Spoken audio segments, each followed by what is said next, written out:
I've not mentioned father-in-law in here much because he does nothing, goes with whatever mother-in-law wants without complaints, and refuses to talk about any of this. So when I met future dear husband, he was married to his ex. We were just friends for a couple years. Then he decided to divorce her due to irreconcilable differences. She then dragged the divorce out as long as she could. When they'd been separated for 2 years, future dear husband and I got together. He put his foot down and made ex finally sign the papers. Ex then told mother-in-law that future dear husband had been cheating on her with me since we met 4 years ago, despite us only getting together 2 months ago. Mother-in-law believed ex. First time I met her, she reduced me to tears, calling me a homewrecker and gold digger. Future dear husband then went no contact with mother-in-law. A few months later, he got a bill. Future dear husband is a doctor, and it took him over a decade to qualify as one. While a lot of it was funded by student loans, grants, stuff like that, he still had to supplement some things with his own money, plus cover his cost of living. The in-laws offered to financially support him with this. When he was fully qualified, future dear husband wrote a letter to thank them, in which he promised to pay them back, and attached a check from the first ever payslip he got as a doctor. He did intend to make good on this, but not all at once, bit by bit when he could. The letter mother-in-law included with the bill stated that if future dear husband was ready to go no contact for a home-wrecking gold digger, she wanted every penny back within a year. We checked with the lawyer and were told that the letter and check that future dear husband wrote was enough to prove he viewed it as a loan and had to repay it. However, we didn't have this money back then. Future dear husband asked mother-in-law what it would take for her to retract it. Mother-in-law responded that she'll retract it provided that 1. He stays in contact, and 2. We never marry. If we go back on either, we have to pay up. We have found ways around it. We've been together 5 years, live together, have kids, share a home. We also have a wedding fund, which is not to pay for our wedding, it's to pay mother-in-law back. The only problem is that whenever we build up the funds, there's an emergency and we have to dip into it. And of course, the second we had kids, seeing them got added to her little list. Dear son is 2 years old and dear daughter is 6 months old. Given that future dear husband is in contact with dozens of sick people on a daily basis, and dear son's respiratory issues, we agreed that future dear husband should move out until it's safer for him to be around the kids. Because future dear husband isn't with us, mother-in-law is now coming to me directly, rather than going through him. I'm getting more and more frustrated with her. I'm holding firm on no in-person meetings, and future dear husband is standing firm with me, so she now wants video calls with dear son, who doesn't give a toss that she wants to talk to him because he's 2. She's finding that a 6-month-old isn't a great conversationalist and gets mad if I refuse to show her dear daughter because she's sleeping. I ignore calls a lot of the time, but if I ignore multiple calls, she begins relentlessly messaging, calling me. I don't even know if I need advice at this stage. This is more of a rant than anything. But I am at the end of my tether with this woman, and I'm terrified to ignore her in case we get slapped with a bill. I'm going to tag this as ambivalent about advice, because if anyone has any advice, I welcome it with open arms. But I really doubt that any advice could be given for this situation. Go no contact, marry, be happy. The worst thing she can do is take the debt to court, and then the judge will most likely set up a payment plan and end it there.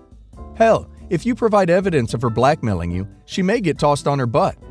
Talk to a lawyer, but cut her off for God's sake. Stop letting this manipulative bee control your lives. Dear son is 2 years old, and dear daughter is 6 months old. Oh, great. They're young enough to forget she even exists. You guys are crazy for placating her for this long, in my opinion. The fact that you still owe her money in absolutely no way, shape, or form means you need to have any sort of relationship with her or your children. I think you need to go back to a lawyer to make an actual plan. Saying that you owe money to someone, which you already acknowledge, isn't the same thing at all as saying you must pay every single cent back at that second, or there's going to be unending, insufferable consequences. Besides, why would you even want a woman in your life that would do this in the first place? Allow a woman around your children who doesn't even want them to exist, essentially. If I were you, I'd let her send the bill, consult with a lawyer to see if you can do a payment plan for it, etc. Is the amount of money worth your dignity? because you're literally letting her control a massive part of your life. My fiancé has a female childhood ex-friend. They were inseparable for years, and apparently, future mother-in-law would force them into being romantic with each other ever since they were young kids, forcing them to kiss in pictures, taking them out on dates and making them hold hands, even if they didn't like it, talk about their inevitable future wedding and kids, etc. Fiancé and his ex dated properly for about 2 months in their mid-teens. However, soon realized that their feelings had been forced upon them, and that they were not compatible at all. Their short relationship and being forced into romance from early childhood even ruined their friendship, and they've never been able to repair it. They check in on each other from time to time, maybe once every few months. But future mother-in-law hasn't accepted that they'll never be anything romantic again. Not that they were in the first place. My fiancé and I met 3 years ago, and from the second she found out about me, that woman despised me with all of her being. The first time she met me, she spent an hour wailing on the couch, screaming that I had stolen her son from childhood friend, that I was a disgusting homewrecker, and should be glad she doesn't have a gun. The last comment alarmed me, my fiancé and future stepfather-in-law, and my fiancé spent about a half an hour cussing her out before we left. He didn't speak to her for a year, but then decided to let her back into his life after she'd proven she sought therapy and was better. Though she never threatened me again, she still treated me like utter garbage, though only when my fiancé wasn't there to hear it. Future mother-in-law and childhood friend apparently still stay in contact. Future mother-in-law will send childhood friend pictures from when she and my fiancé dated, commenting what a cute couple they are and wondering when she'll come visit him again. She also apparently loves talking about how beautiful their future kids will be and how magical their wedding will be if my fiancé musters up the courage to propose to her. She also randomly posted a picture of the two on all her social media, knowing I could see, with the caption, "Two soulmates, no matter who gets in between them." And after months of this, childhood friend contacted me to inform me about their conversations. I wasn't surprised, but it still hurt really bad to know that I didn't even exist to this woman. I was just something in the way. After being told about this, fiancé was furious and started arguing with future mother-in-law over the phone, on speaker so I could hear, and also explained how it affected me. She started screaming and sobbing, saying I was a manipulative bee who had destroyed her son's only chance at happiness. Also saying that childhood friend is my fiancé's soulmate, and all she wants is for him to be with his true other half.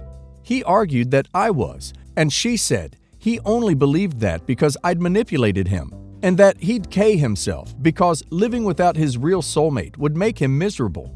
We argued back and forth with her, refusing to respect not only our relationship, but her son's emotions.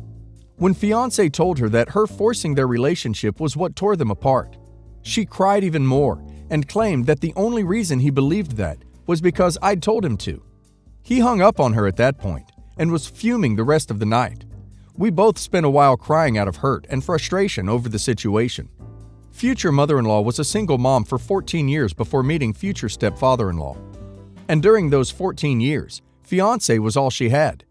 Despite everything, he still loves his mother dearly, and the thought of forever going no contact pains him a lot.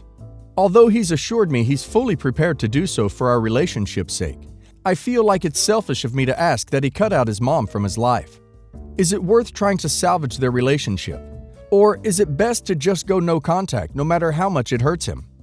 Is there anything I can do to better the relationship between me and future mother-in-law? Or is all hope lost? Future mother-in-law sounds extremely mentally ill.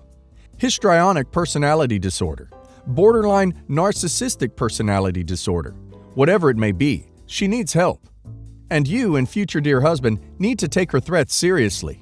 He loves her because she's his mother, but she's also his A. Mental illness can't excuse that. At the very least, start documenting. Don't talk to her over the phone, and try to record in-person conversations. Back up any texts, emails, or voicemails. Future mother-in-law's delusions will not allow her to accept your marriage. She most definitely will have an extinction burst when she realizes nothing she's doing will stop your wedding from happening. Try and get ahead of that now. You and future dear husband need to have a serious talk. Then talk to future stepfather-in-law. If he continues to enable, her behavior will get worse. Background. My husband has a friend, 33 male. They met at an old job, and the friend, Mike, even had my husband as his best man when he got married, to Abby, 30 female. Mike and Abby had a baby. Things went downhill and they got divorced. Things are still tense between Mike and Abby, but my husband has remained neutral and tried to be there for the baby at the very least. Abby and I hit it off pretty quickly when we met. The daughter became a niece to me as well. Abby even house sat for us on occasion. Knowing the history and relationship with my husband and Mike, she knew Mike would be invited to our wedding. She wasn't fond of it, but she seemed to respect our decision. After we got engaged, I asked her to be a bridesmaid and the daughter to be our flower girl. Both were very excited about it. Knowing that weddings were still a sensitive subject with Abby, I let her know that if she felt like she had to back out, I understood and we would still be friends.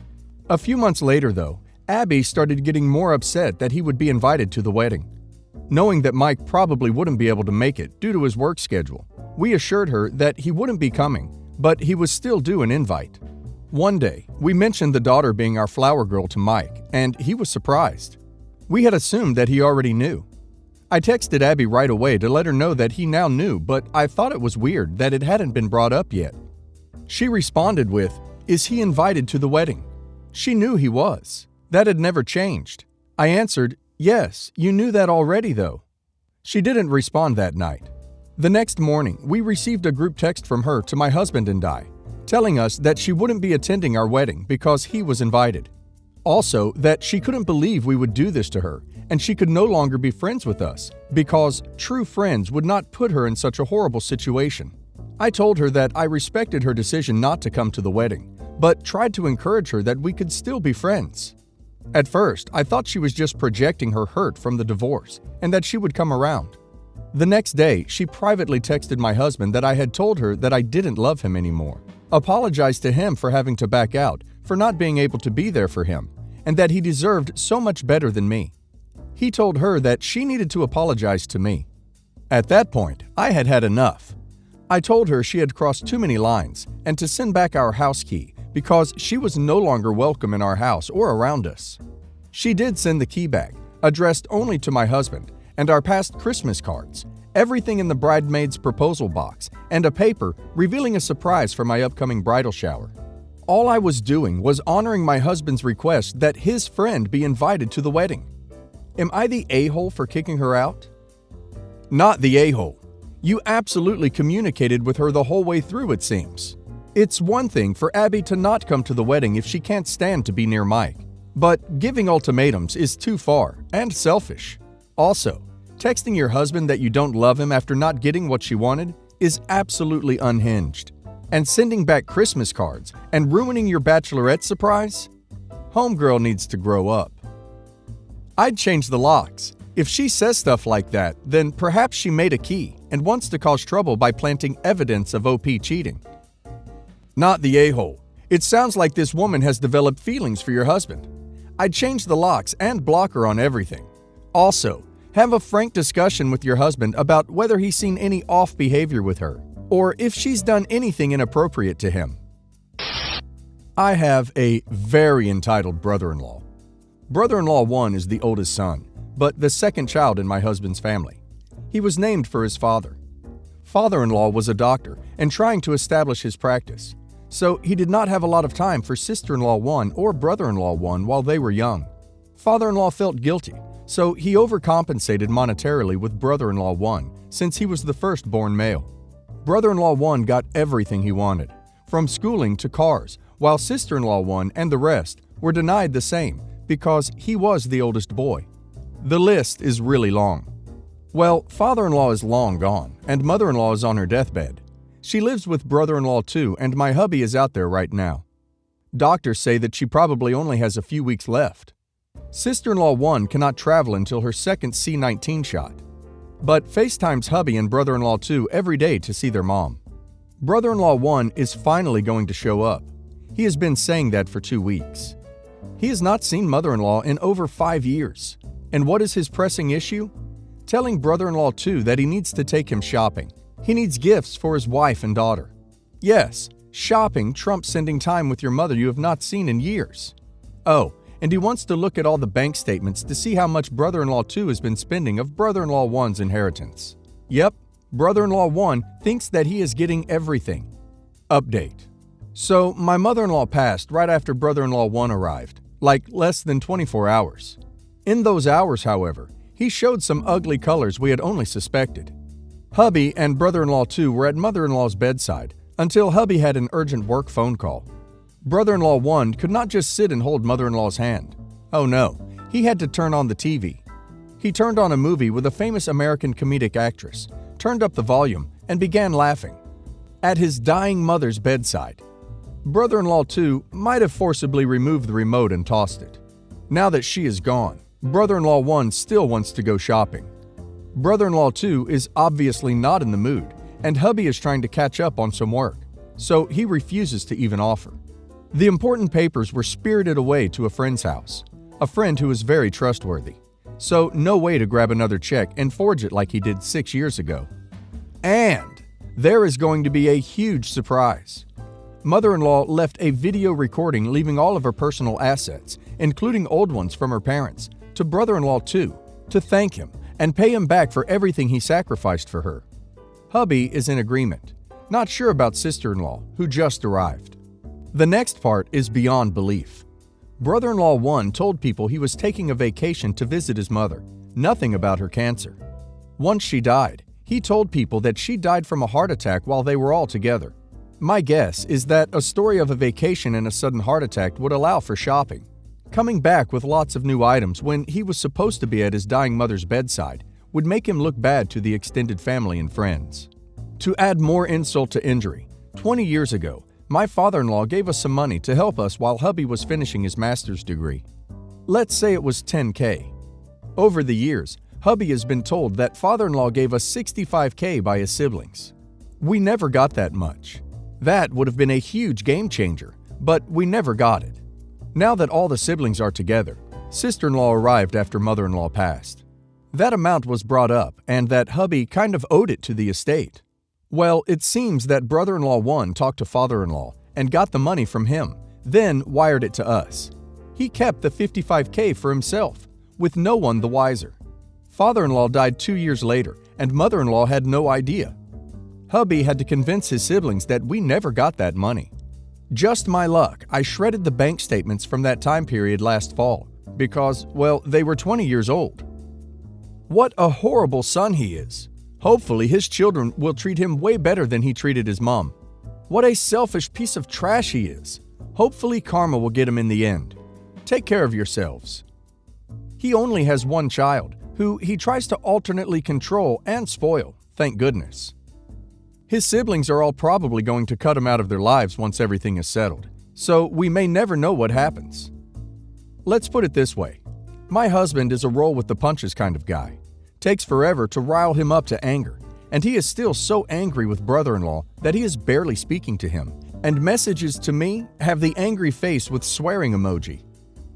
Brother-in-law royally sucks. I hope it gets sorted out and you don't have to pay $65K back to the estate.